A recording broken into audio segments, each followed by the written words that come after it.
Who's ready to build? We have a real local builder on tonight, guys. I'm really excited about this one. Jem put this one together. A lot about this business is networking and doing your homework up front and all that good stuff. So we are looking forward to it. Hey guys, hey guys, hey guys. Who's ready to build? Real life building company tonight, guys, on the realities of real estate. Going to bring in the one and only Jem. And we're going to have a real conversation with a building company tonight. Our special guest.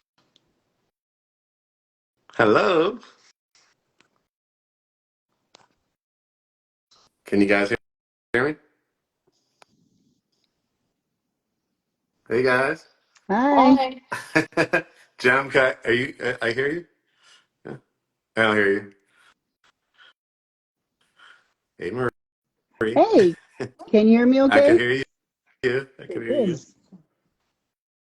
We don't hear Jem. Anybody hear Jem? Do you hear Jem? I don't hear Jim.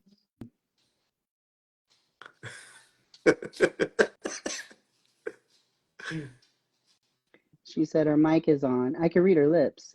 I can read your lips. We can read your She's lips. going, She said 1 minute. 1 minute.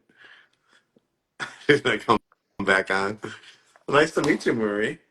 same. Nice to meet you. Thanks Excited. for the invitation. I'm excited to learn a little bit about your company, and Jem has wonderful things to say Great. about you. Yeah, I'm excited to share. How's your day? How's the business going right now? Business is going. We have two properties that we're wrapping up. One is a container home, so we should be finished with that in a few weeks. Awesome. And the other one is a single family, valued at 1.2. So we should be wrapping up in the next month or so. Nice. I'm How gonna about you? definitely. I want to hear about that container. Those are really intriguing to me. Oh yeah, fun. Yeah, it's been good. There's a lot of changes that's been going on in real estate here in Yes, yes, 2024. yep. So all these NAR changes, and I think people have been a little bit hesitant. So we're trying to use this show to educate the general public and put some of their fears at ease. I think through education. Yeah. I think that's the biggest thing that we're known for here No, that's great. with Definitely Great Homes valuable. ATL. Yeah, Yeah. yeah. Let me see if I can invite Jem back in here. Okay. Let's see. It's coming, Jem. It's coming. The invite is coming. Have you done many Instagram lives before? Okay. Truthfully, this is my first. First one? This is my first one. Were you practicing in the It mirror was, today? and my husband was helping, and I enlisted my sister. Everyone was coaching me, and so hopefully I make them proud. Awesome. Let's see. Hold on. Let me try it again. This is the technical difficulty sometimes you have depending on Wi-Fi. Yep. Can you So, hear me now? Very hey, there good. she Okay. is. You've had so much problems with phones lately. Always. I don't know if I could. She and I were just on the phone before you We were. invited us, and she could hear We, me fine. We were on we, speaker, right? You yeah. heard me fine. Then I tapped the thing, and then I don't know. Okay, so here I am. Hi. Hi. Jem is back. The realities of real estate. This is our Wednesday show. We took a 2-week hiatus uh, with real estate. Sometimes you need a little mental health break, as we all in here in real estate can attest to, I'm sure. Um, so, Jem, how did you guys meet? Give the audience just how you guys connected, and then we'll get into your company, Marie. Sure. Absolutely. So folks hear me talk about NACA from time to time. I work with NACA buyers, and we have a friend in common who's known Marie for quite some time, and she called on Marie to get some quotes for some work that she was expecting to do. And that's how we connected. And I made note of I was so intrigued, and it immediately piqued my interest. And I said it even then, that day that we met. I said, I would love to interview you, because people are always asking me, what if I want to buy land and build my own home, right? And I'm like, bet, go ahead, meet smell. And the only thing I know to do to help them is that I can help you find land that you can maybe want to buy. That I can help you with. But beyond that, I can't tell you what steps to take to start that process. Not a clue. But that's what this lady does, and I thought it was a great idea to bring her on. Yes, I've been doing this since I got my license back in 2003. So it's amazing because I don't know if I guess it's it's the American dream. I think just to buy a house, right, and work your way up. But I think the ultimate American dream for a lot of people is to like buy your piece of land and build on it. And we have met builders throughout lots of years, but we have a lot of first time home buyers. Typically, like I said at the beginning, because we've done so much education, just getting people on the ground level, and it's usually more through a national builder that are throwing all these incentives at you. They have already established floor plans. It's kind of, and I try to explain to people, it's almost like buying a resale home in the sense that the builder is the one that's financing it. You're just showing up to orientations, final walkthroughs, and closing on the home. So they don't really, understand the process of acquiring the land, what it takes financially, maybe programs that are available, and what that step-by-step process is. I've heard terms throughout the years too of construction of perm loans. So maybe you have some experience with that. We could tap into on the financing side as well. But let's just start with the name of your company, what your years of experience are. How did you get into the industry? So the Sure, audience could kind of know. sure, Yeah. sure. Thanks. So, again, our company is Minosh Construction Group. We are licensed in Georgia to build residential, commercial, and industrial buildings. I've spent over 20 years working for Fortune 500 in the utility industry, building and maintaining power plants all over the world. So that's where I was able to get the technical expertise. Started the business with my husband. He's also a realtor. Yeah. We started in 2017, so we're almost 8 years old. Yep, and we started off flipping, right? Renovating homes. We would purchase, renovate them, and resell. And during that process, we realized that becoming a general contractor it would benefit us because we would save on labor and material. Um, Considering that, I had the technical expertise, I went ahead and got licensed. And from there, we began building. We started building spec homes. And as we continued with that, we shifted building homes for clients.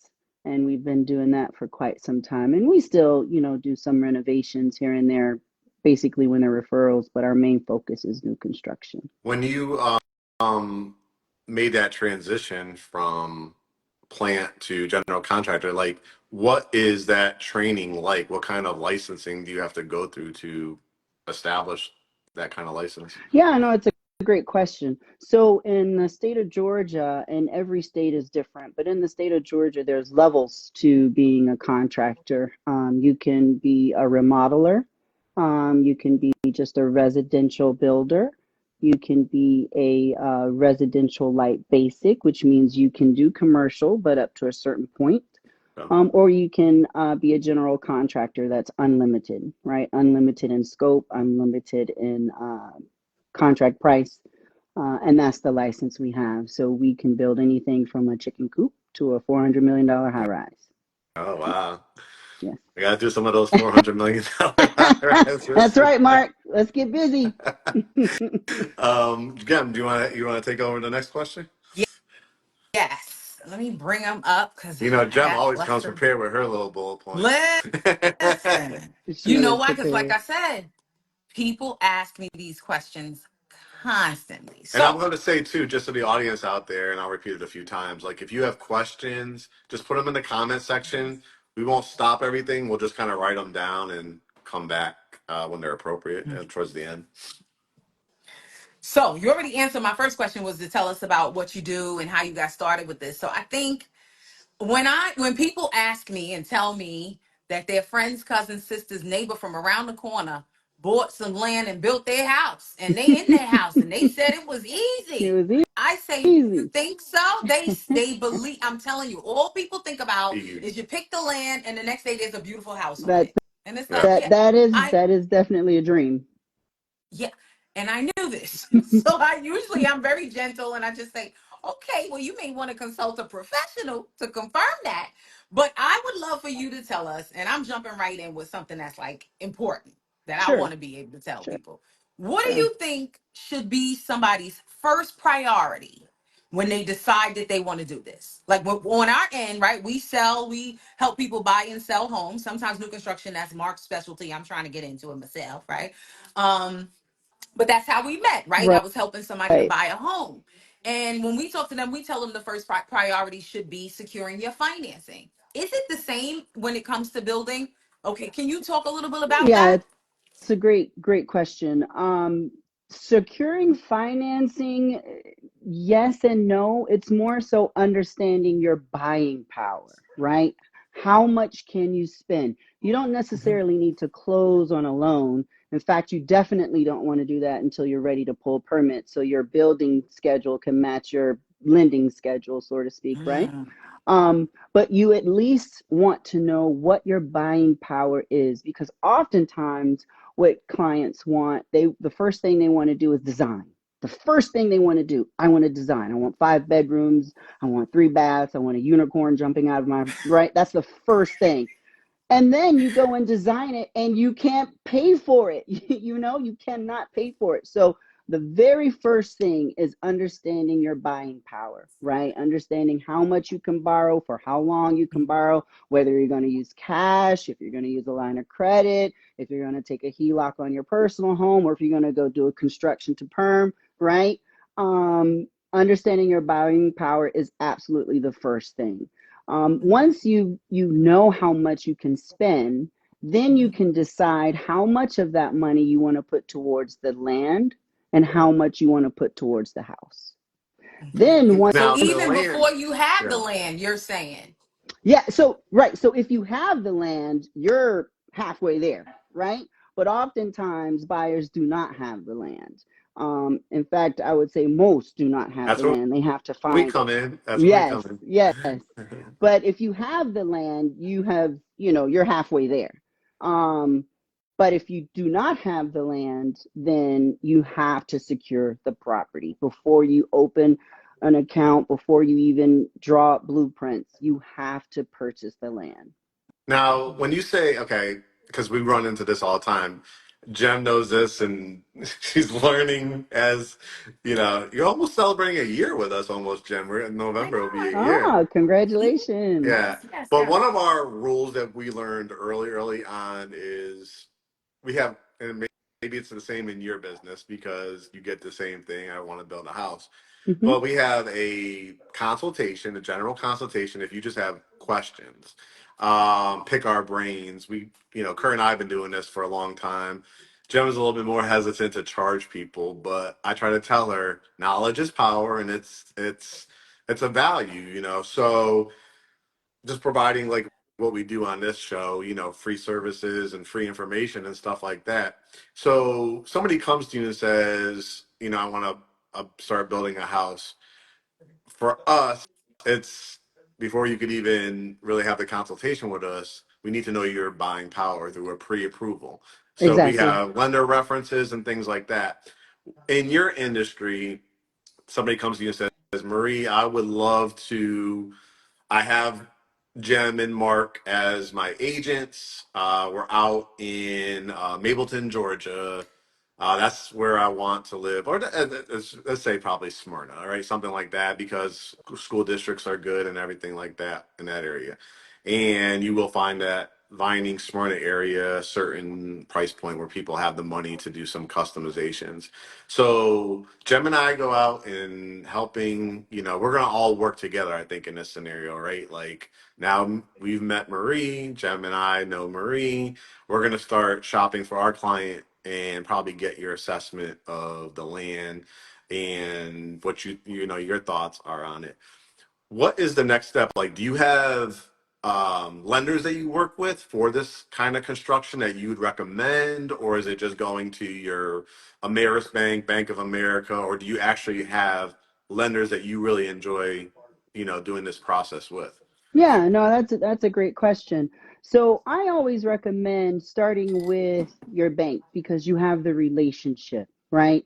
If you don't have cash, because Right. cash is king, cash is definitely the number one way to go, right? You're more flexible with cash, and your time limit is strictly on permits. But if you can't do cash, then yes, you wanna lend from your bank. We have banks and lenders that we work with that we can refer, but I always recommend you start with your bank because they know your history. You've banked with them probably 10, 15, 20 years, right? And they would be more willing to lend to you versus a new bank or a new lender. So I You've always, established yeah, stuff, right? Good yep. It's relationship. because it's in banking, it's all about relationships. And post COVID, lending and construction and real estate has really took a turn. I mean, they look at everything 3 and 4 times and they'll still say no. Right. So I always say start off with your bank. Okay. Now, say we find, let's just take this scenario, if you guys don't mind. I kind of want to walk through residential and then maybe commercial. So let's stick with, we found a great piece of land, want to build a slab lot, not a basement, just a slab lot. Hmm. In Smyrna, Georgia, we've gone through, let's just say we bank with Ameris Bank and we have maybe 150,000. We buy the land cash, 100,000. What's the next step? Like what, if the bank says, okay, now I need to see your plans. Is that how it goes? And how much this is going to cost per square Exactly. foot? That's Okay. exactly what happens. So a client is pre-approved, right? You're pre-approved for, I think with your numbers, 250,000, right? Um, Once you have that pre-approval, then the client must obtain architectural plans. Okay. Um, and what I say, it's more than just architectural plans. You have to get permitting plans. And permitting plans include architectural, structurals, and civil. So you have to have all three in order to pull the permit. So if you have those drawings, then you can submit to the bank. The bank, however, will accept, I think what they call a prospectus or just, maybe 3 or 4 sheets, which you could do that, but you would be wasting money. You might as well just go ahead and buy the full permitting kit, and have a full set of plans, instead of spending a couple $1,000s on some, just a prospectus, and then you know spending another few $1,000s on a full set. You might as well just get the whole thing knocked out at once. And just to give the audience some figures out there, let's just say the house is 3,500 square feet and you're starting that process with the permitting package. How much would somebody tend to spend on something like that? Spend as far as on So, architectural plans. yeah, Well, it depends. It depends on your architect. So architects charge per per square foot. square foot. Um, Okay. that's right. Architects charge per the square foot. Structural engineers charge per the square foot. Civil engineers typically charge per the service. And then if you get MEPs, which is mechanical, electrical, and plumbing, they charge by the square foot. So it really depends on how thorough you would like your plans to be. That said, on average for a 3,500 square foot home, I've seen permitting packages be as low as 4 or 5,000 and as high as 10, 12,000. And it really just depends on, again, how thorough you want those plans to be. Oftentimes, clients will choose to omit the MEP and have the contractors figure it out, which is a common practice. But that is what leads to chases, right? That's what leads to having to alter your design because something had to be run and we Yeah. had to figure it out, right? But yeah, on average, you're looking anywhere between, I would say, on the low end, 4 and the high 10, 12, and that's pretty high. But again, it really depends on how much you put into the design. That makes sense because, a lot of I've done like I said, the big national builders, but I've done some that do like semi-structural Hmm. changes, and they're always very hesitant once the contract and the permits are in to change anything. And I always ask why. It's because you got to redraw everything, You got submit to everything, redraw, yeah, and it's a and you're going to cost. pay. That's Right, right, you're going right. to pay.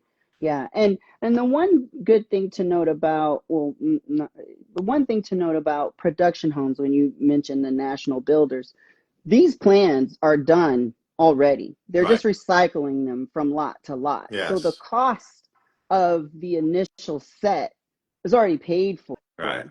Now you're just paying change fees to change the address, change the lot number, but the structure itself doesn't change. Gotcha. So that's how the national builders, right? That's how they work it. They put all of that in their upfront costs, and then they just recycle the plans lot by lot. Now, do you guys have access to architects, or like do Absolutely. people typically bring their own, or like what is when somebody comes to your company and like I said, we're going to kind of continue this Smyrna lot in this 3,500 square foot home, and they say, Jem and Mark haven't done this before, but now we have the relationship with Marie and her company and her husband. You know, what resources do like we've been to other builders and they've used like Frank Betts designs and other Hmm. architectural like online stuff, but if somebody wants something truly, truly custom, where would you begin with them from an architectural standpoint? Yeah, so we're a turnkey service, right? So you can come to us and say, hey, I want to build a house and I don't know where to start. Boom, we got you. Or, hey, I want to build a house, I have my plans, and I need a contractor. Boom, we have you, right? We work with architects that, what I would call my great value architects, the ones I know that's going to give me a great price because that's the budget I'm Uncle in. Versus Pookie? or what I also like to say, the special, the VIP special, right? Those that want the waterfall and the unicorns, right? Then I have an architect for that. But yeah, we have several architects, MEPs, we have underground surveyors that we work with, because one big thing that people miss is that you have to make sure the under the ground is good. Yes. The home I just told you about that's in Atlanta, um, when we were excavating, we found that the previous builder that demoed the house buried Mm. trees, tires, paint. Hopefully not, Uh, not people.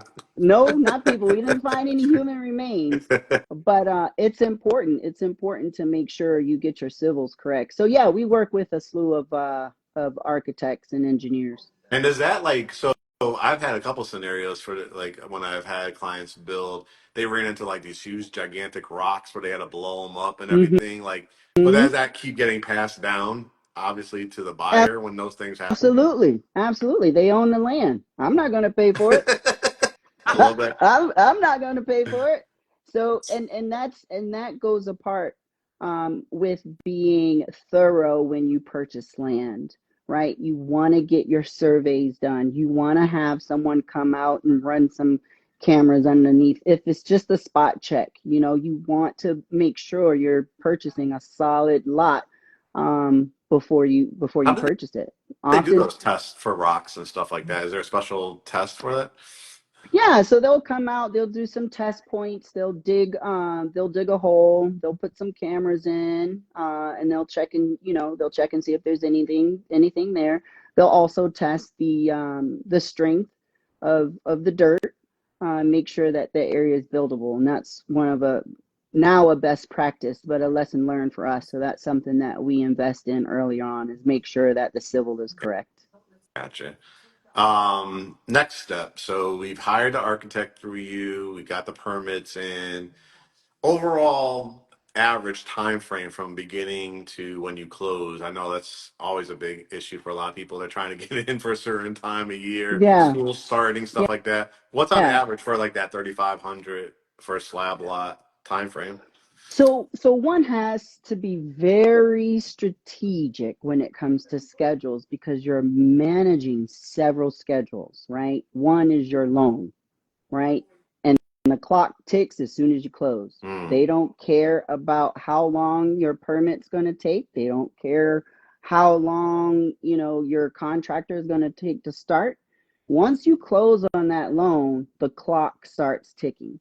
So I always urge my clients to close on the loan at the same time you're pulling the permit. mm, In a perfect world, your closing date and your permit issuance date should be the same, mm, because then you're tracking one for one, right? But if you close on your loan and then you get your permit 6 months later, then you have theoretically, A on the gap. finance, you have 6 months, but really you have 12 months on the construction side. So mm. it's very important to make sure that you synergize those two dates.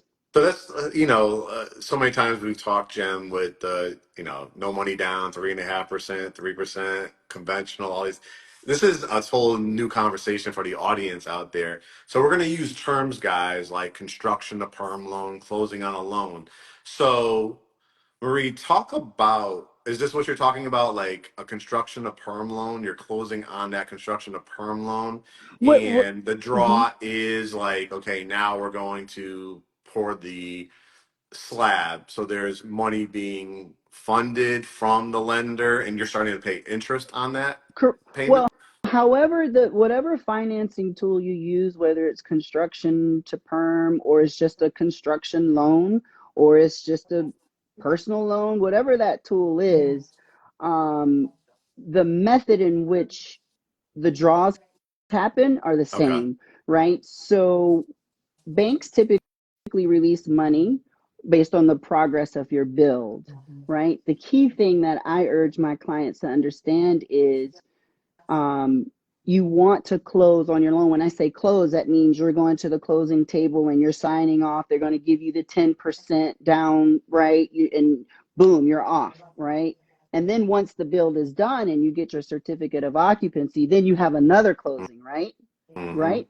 Exactly. That's the, Yeah. you can't, so for people out there, before you could actually, whether it's well, it's a new home, you can't move into the home unless the county gives you what's called a CO, a certificate of occupancy. So that's a Correct. term that we want you guys to know as well. That is correct. And That so is correct. what's the difference between a construction of perm and just a construction loan? You said it's the same thing where you're kind of making payments as the draw happens, or how does Well, that work? so for an example, when we purchase and develop, we don't get a construction to perm loan. Okay. We just get a construction loan Okay. because we're not planning to live in it. So that would mostly apply to investors, Okay. right? Right. Developers, right?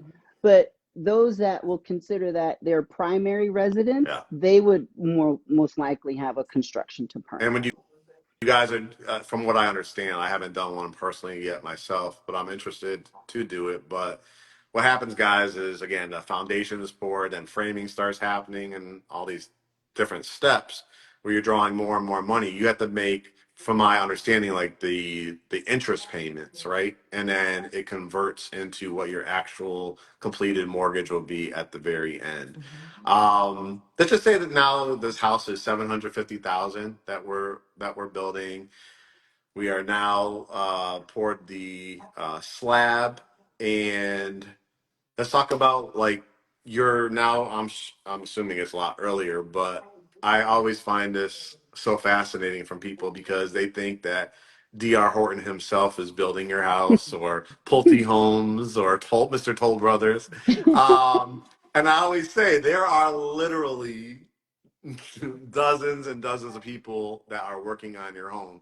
So how, as a company, are you getting what they call trades, right? Are they getting Yes. these, like, how are you guys getting the relationships and organizing all that for, let's talk about now the framing crew's got to go in. Yeah. So how does that work? Yeah. And then that process. Excellent question. I find I have a lot of clients that come to me that have gotten into bad deals, and I say this all the time. Everyone in Atlanta is a contractor until it's time to do three things. One, pull a permit. Two, issue bank documents. Three, issue insurance documents. Everybody is a contractor until you have to do one of those three things, right? Well, you actually need insurance to build a house. That's You do? right. Or insurance claims. There's a lot of insurance claims. The house burns Yeah. down, floods, Right. right? Those insurance companies, they want to make sure that you're working with a legitimate contractor. So your question is, how do we establish those relationships? Well, it's a lot of hard work and it's a lot of trial and error. I do believe in giving the little guy a shot. You don't have to have a big name. Hey, in fact, you don't even have to have a long resume of projects. You just have to have, you have to be an expert. You have to show up and you have to fix whatever's broken, right? You have to fix whatever's broken, Yep. right? You can't make your problem my problem. So vetting is essential. One, you want to make sure they're licensed. And when I say licensed, not just a business license, they have to have a state license, especially if they're in a trade, mechanical, electrical, or plumbing. Yeah. They have to have a state license. Two, insurance. At the very least, they have to have general liability. For us as a general contractor, our subcontractors or trades must also have workers' comp.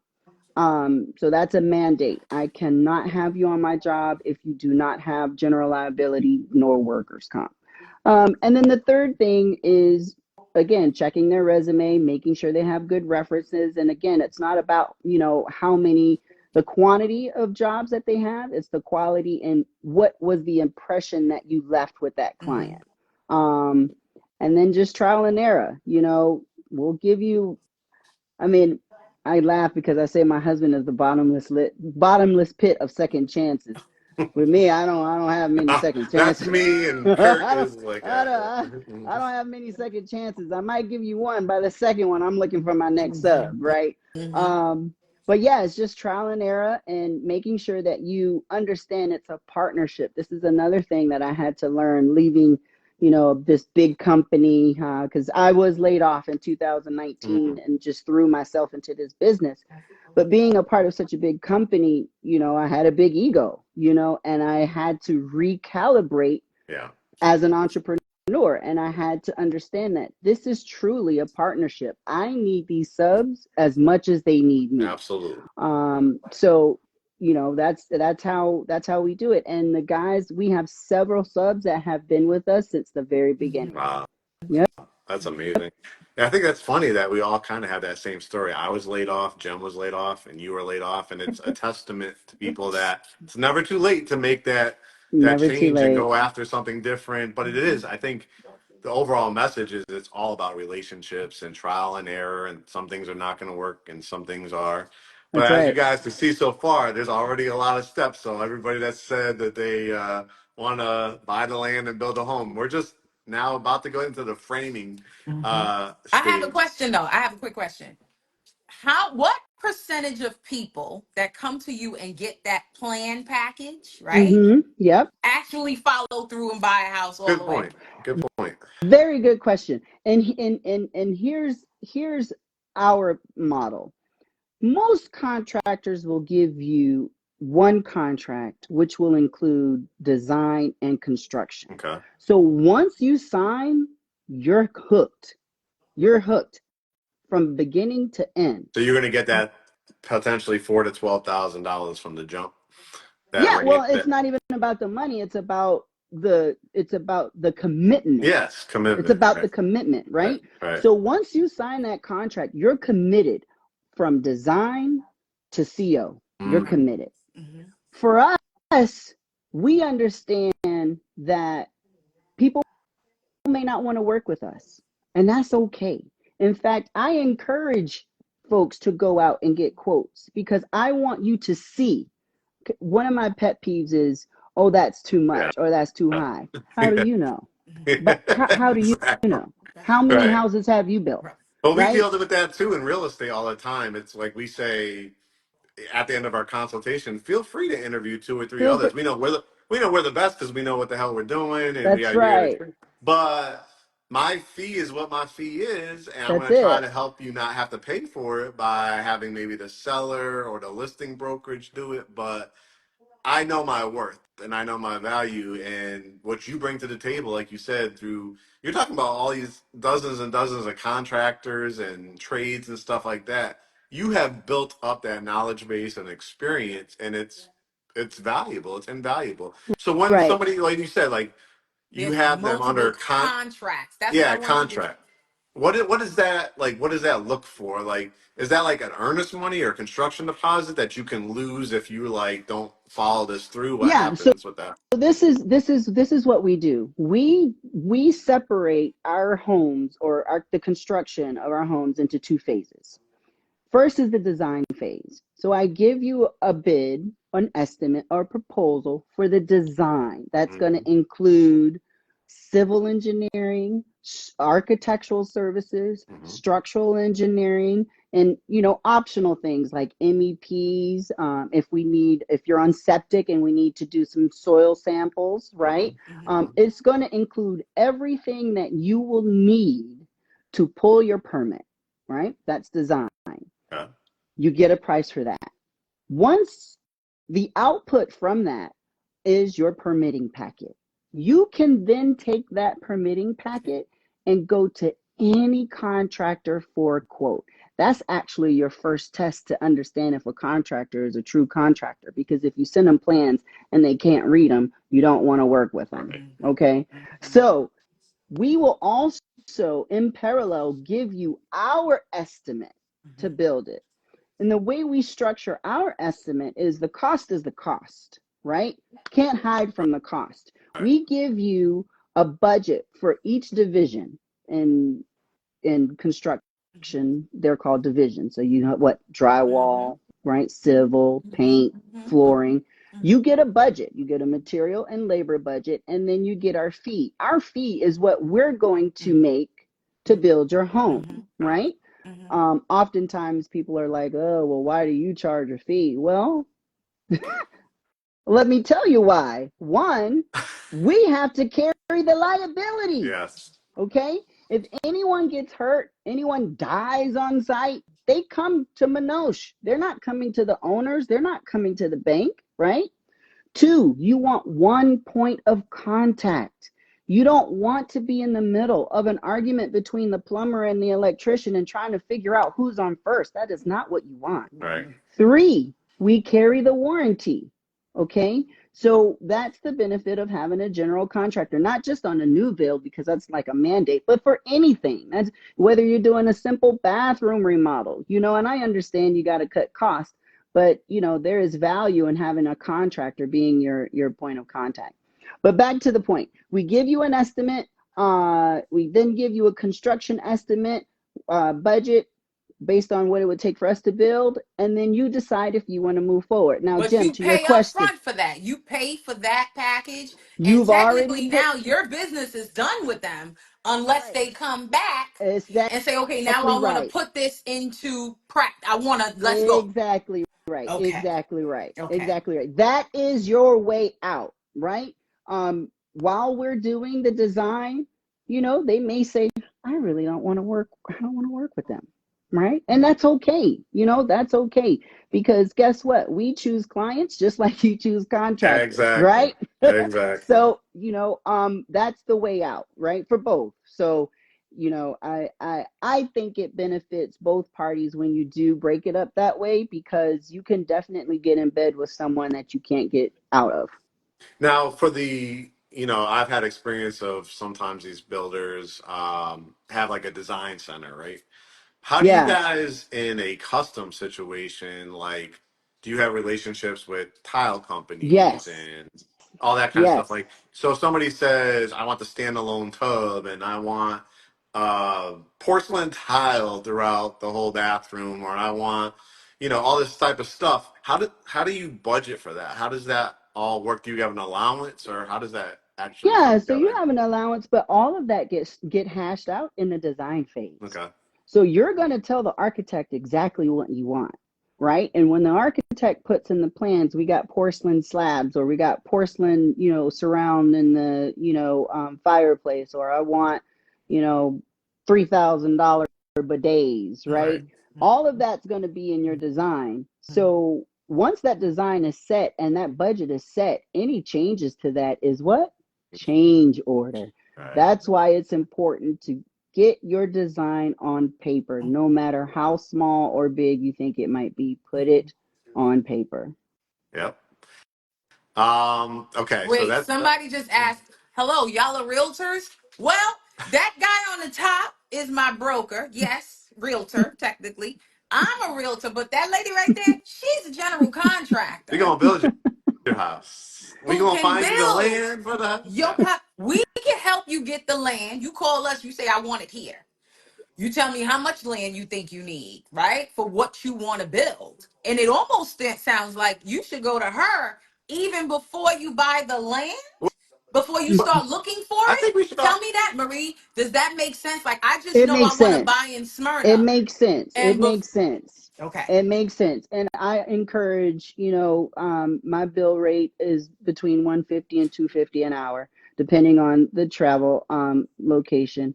And so, if someone just wants me to come out and scope out the land before they're even, moving forward with purchasing, or hiring a civil engineer to do the survey, I can come out and do a I can quick already glance and get the let you know. people now. Oh my God, 150 an hour. It's like, Listen. guess what, guys? We like to do this for a Yeah. living. We like to put food on the table. Yeah. We like to pay our bills. Yes. So yes, you have to Yes. pay. Time is Now, this is money. intriguing. This is intriguing to me because again, I have this is a pretty exciting interview so far. But the agent. Hmm. Jem and I not only help the buyer buy the land, but now we want to work with your company and be a part of this process and help them with this process. Do the say our fee is 3% on the final sales price? Is that a separate like buyer brokerage agreement between us and the buyer? Or is that rolled into your overall services paid out by the seller? How does that work? Yeah, I mean, so typically how it works is I build a relationship with a realtor and we have an Okay. agreement, right? Which does get, it does get costed into the project somehow, but because of volume, right? We are able to relax some of those percentages and come to an agreement so that we can just flow, right? You don't have to worry about doing anything on the back end or whatever. So you and I, or me and another realtor, or however that looks, will enter into an agreement where we can share clients, right? Because I may also have to send some clients to you. You might have to send some clients to I me. love that Yes. collaboration. Yes, it's so funny how sometimes agents, especially here in Atlanta, I think it's everywhere, but everybody's so cutthroat instead of like we get so much more accomplished together. If Yeah. it's like, hey, I could find the land, I have a builder, do you have a buyer, I have a seller, type of a thing. So Yeah. that's good to hear. That it could be done all up front for Yeah, sure. and you get rid of the chasing the dollar, right? And Exactly. focus more on getting a quality product, the dream home to your client. That's it just cuts out the, those that just chase the money. Somebody joined, maybe our Metro Atlanta, and said, how do I know if I can build on the land that I own? So we were just talking about that. Marie Yeah. provides a service where she, for a fee per hour, okay, come out, which makes sense. Time is money, okay? She will Right, come out, right. walk it with you, and there are things that she's gonna see that you're not. So She And let's, soil test, right? You got to yeah. have the soil test people out Well, there and all well, that. let's break this question down. How do I know? Hold on, let me just. I'm a little blind myself. How do I know if I can build on a piece of land I have? Mm-hmm. All right. So the first thing is look around. Are there homes near you? Right? Right. Are you in a zoned that are you in a residential zoned area? Right? Yes, because Um, there are different there zoning ordinances. they're Yep. different zoning Mm-hmm. ordinance. And if you're unsure, then you need to contact your local municipality. Oh, who's that? Well, that's the people, the taxpayers, whoever you pay your taxes to. Mm-hmm. You want to contact them and ask, hey, which zone am I in? Am I zoned R4, R5? Am I multifamily? What you want to figure out what zone. Once you know what zone you're in, typically it's single family, then you can build a single family home. I have a funny story with that too. Just a quick little thing. I was looking at this lot in Douglasville once, and the lot I walked it looked great. Yeah, It was like, wow, this is a great corner lot. I reached yeah, out to the county. They said the biggest house you could build on it was 800 square yes. feet, and So I that's was about to that's spend like $36,000 for the lot. And then if I did that, well, I could have like set up a little barbecue on there and like, grilled out on weekends, but I couldn't really build a house in this exactly. established neighborhood. So that's a great point about Exactly right. getting Gotta zoning you've about. gotta make sure you understand the zone that your property is in before you design, because they do have uh, um, lot requirements, lot size requirements, and home requirements. Right. He said, "Is it only about the zoning, not in an HOA?" Mostly, yes, mostly about zoning. Once you understand your zone, your number, where you are, then you pretty much can move How forward with. how is that working with an HOA? Are they like you have to keep them involved in the like architectural style of the community and stuff like that? So typically, if you're in a subdivision that is governed by an HOA, that was set earlier on. Mm-hmm. So typically, you're not building in a subdivision unless it's a situation like we had in what was it, 2007, when a lot of builders had to stop and then they came Yes. back. And so Yep. now they're selling off those lots. In that instance, yes, you would have to communicate with the HOA. In fact, most HOAs have the right to reject or approve your plans. So Yes. you at the very least have to give them what you want to build, and then they will tell you, okay, well, you have to stick to this design. You can't have a forward facing garage. You must have, these types of trees in your landscaping. So yes, HOA plays a vital role in a construction Makes project. But you sense. know what? I think most people are trying to avoid that. Yeah. Everyone who's ever approached me About and talked building. about, oh, me, I want to build for my family. Yeah, They don't I want the want to build. HOA. same, Yeah, and I same. picture when they describe it, it sounds like a compound. Like I don't want them to see it from the street. I want it to Yes, be like you just come up on a tree and make a left at this tree, and then it's a huge compound, right? So yeah. and that's one of the people are looking for, that sense of privacy. This is our space and establishing. So I find that so interesting because I know that people don't take into account. Yeah, they don't take into account HOA. Yeah. Yeah, and, Even, and they don't take into account, like I said, the zoning is calling the county. Because, like I said, in my example, 800 square foot house. I mean, I'm not building a tiny house. I really wanted, the full basement and yeah, 3,500 square feet.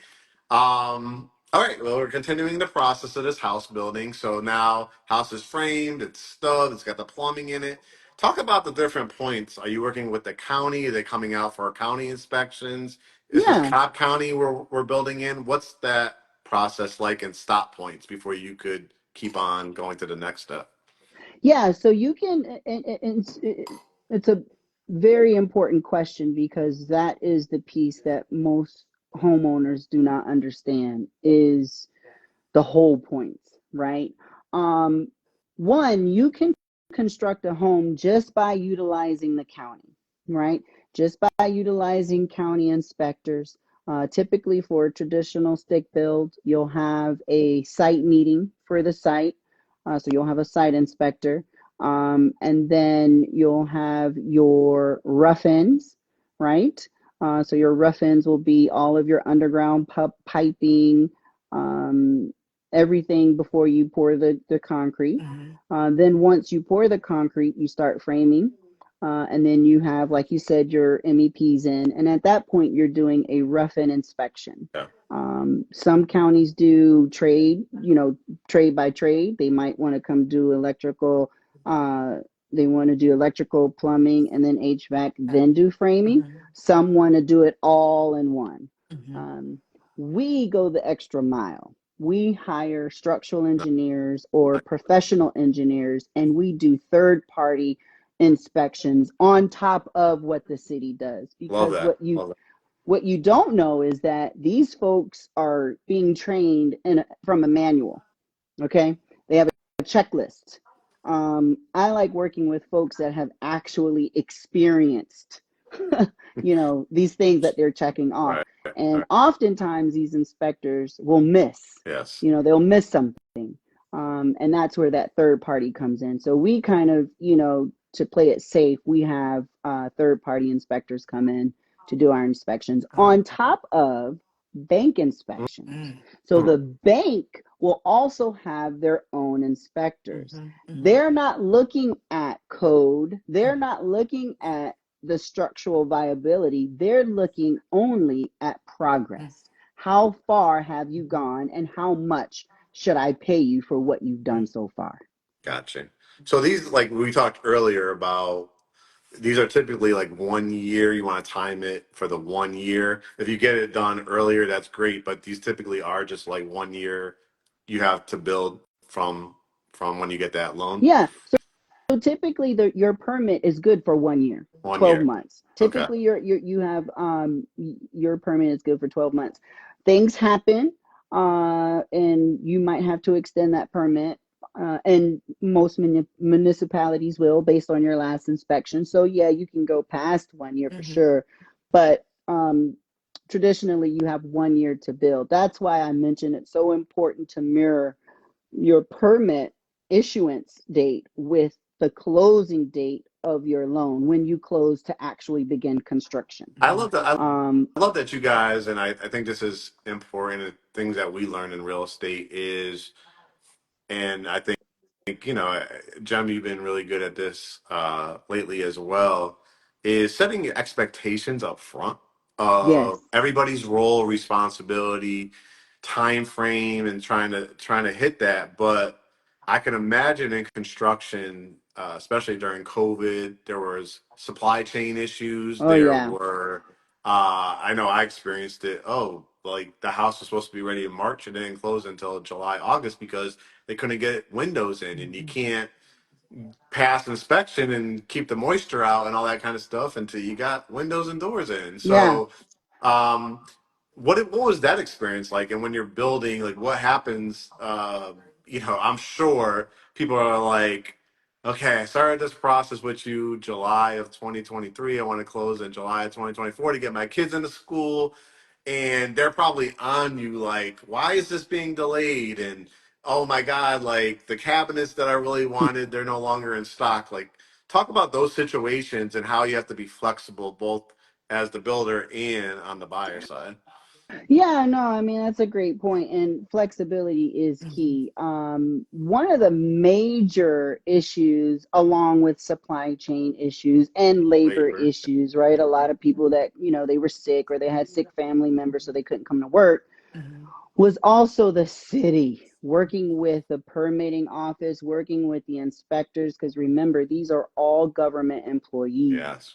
So when the government shuts down, they've shut down. So they're not issuing permits. They're not coming to inspect. You understand?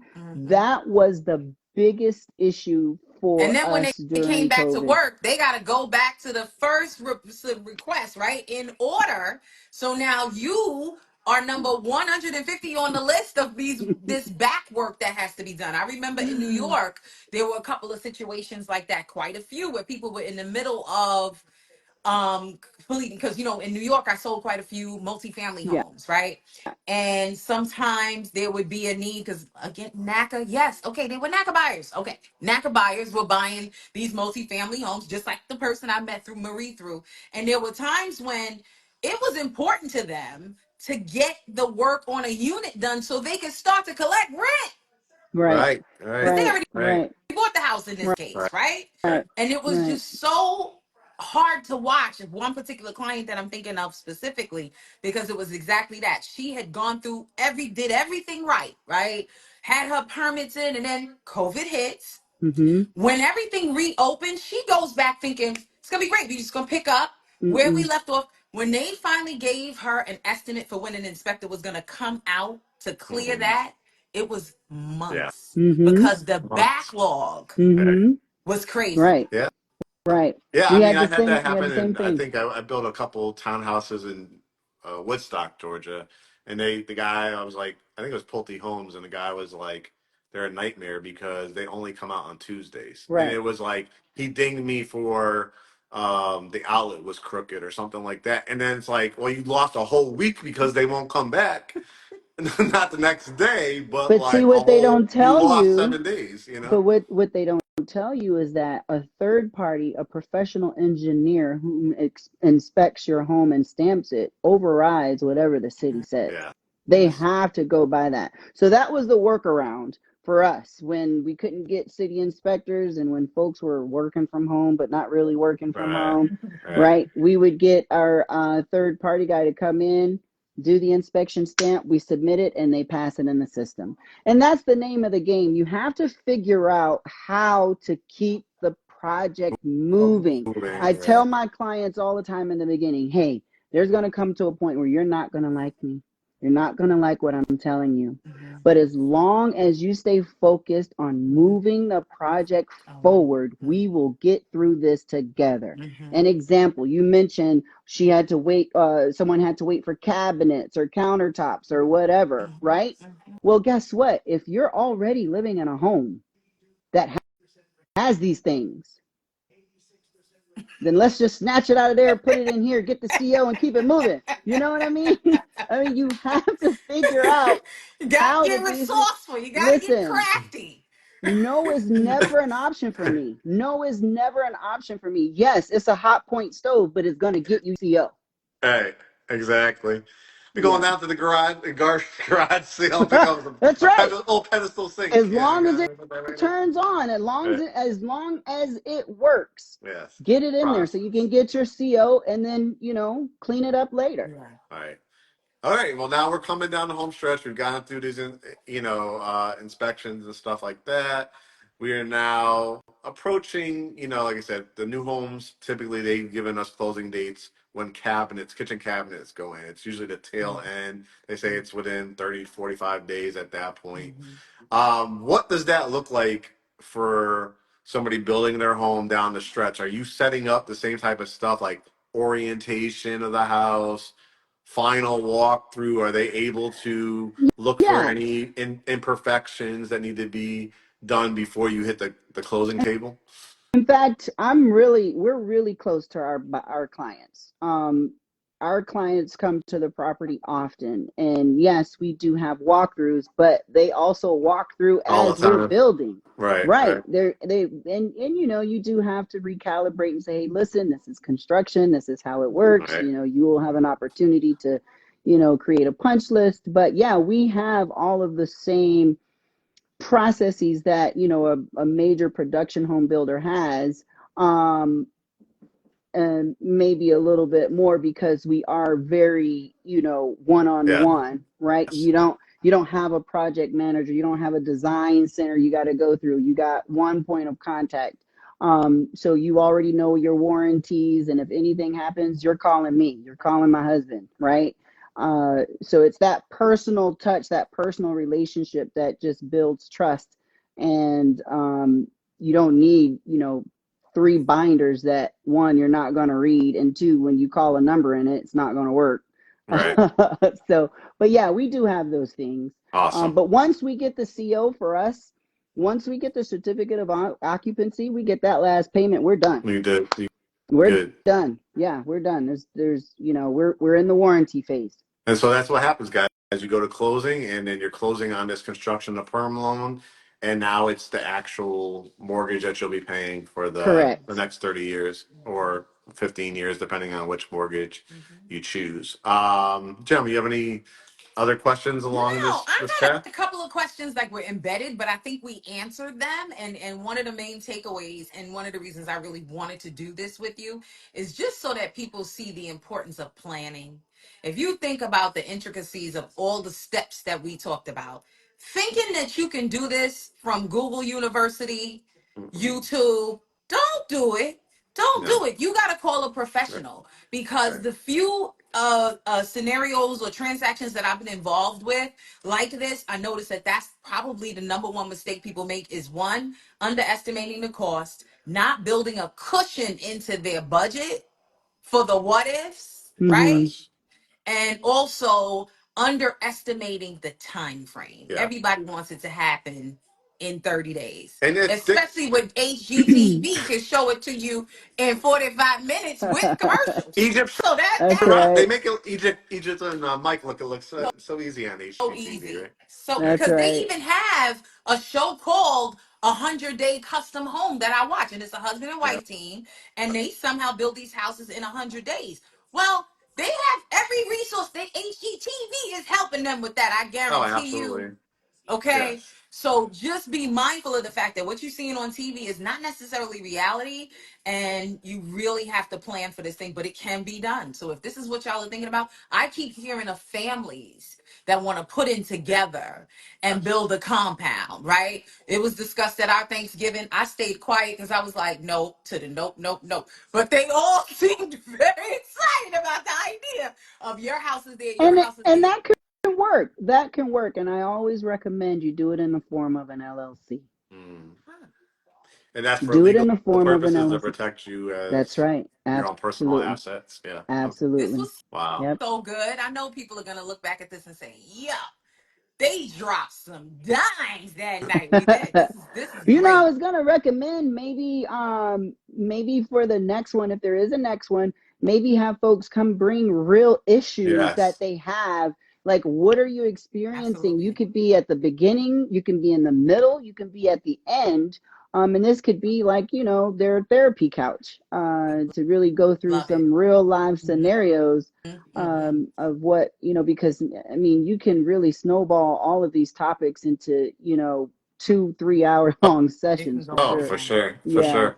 I Yeah. mean, we want to talk about maybe the next one, like what's it like for commercial? What's it Yeah. like? You guys do the container Mm-hmm. building, which is a unique product I would love to hear about. Same. Yeah. Because even as a residential brokerage firm and commercial brokerage firm, we're dealing with my spouse. He uh, did 2 commercial deals last year and skyscrapers, and then one that was going to turn into a whole studio for an entertainment firm. So I would love Right. to hear about our industry now and the changes in it, what's going on. There's a lot of entertainment companies. You're seeing Yep. production studios being built. So I'm excited Mm-hmm. about potentially like what we all can do together. Yeah. Sounds like you have a great reputation and a great firm here in Greater Atlanta, and we always love to have local, especially small businesses that are trying to become medium sized and eventually, if you want to, I don't even want to become that. It's hard enough becoming just a small business, Yeah. but Mm-hmm. hopefully we'll get some of that. If you guys watched the debate last night, hopefully we'll get some of that 50,000 small business grant Sign me that's up. coming. Be hoping. Hey, But this and was awesome. I'm glad this we is did. awesome.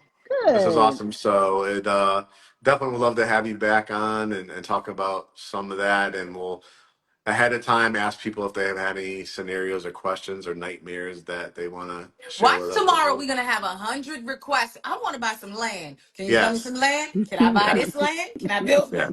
It's gonna start happening. And Yeah. I do want to say that we could end it with that, just saying, of course, Minosh is construction here is the builder, but we would really like, because I hope that now we follow each other and we could Yes. all build something special. We would love for you guys to, hit us both up and say, hey, I saw you on Instagram Live. You really inspired me. Hit up Jem, hit up myself, go to our website, greathomesatl.com. All of our contact information is on there. and we're going to help you. Try to find the land and save your $150 an hour or $250 an hour for or Minosh, at because least, I think, or at Jim, we got to least, start thinking about our I fees was too going if we're going to do to stuff like say, that. or at Yeah. least save you from getting into a bad Bad contract. contract. Yeah. So Yes. let's work together to see if we could build a great relationship for all of our clients together to make it Yeah. a positive experience. So good. Very good.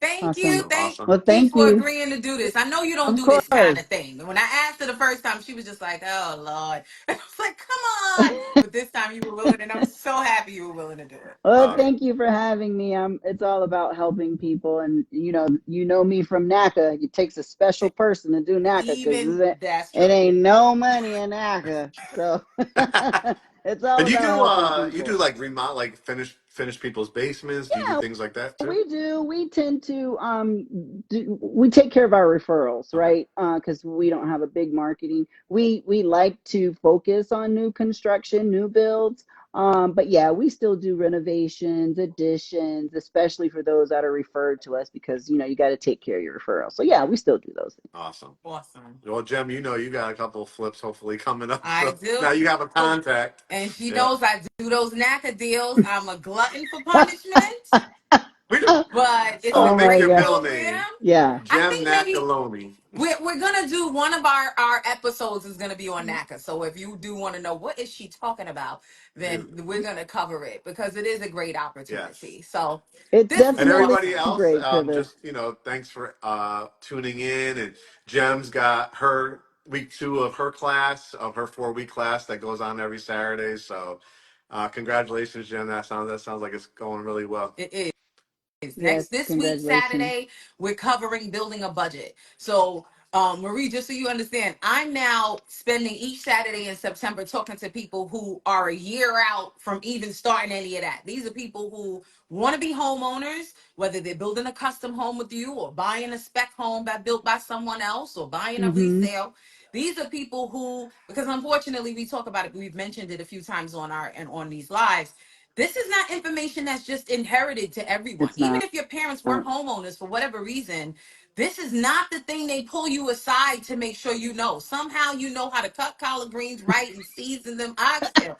But you don't know where to start when it comes to I want to buy a home. So I'm doing things like Saturday is going to be about building a budget. Just like you said, know your purchase power.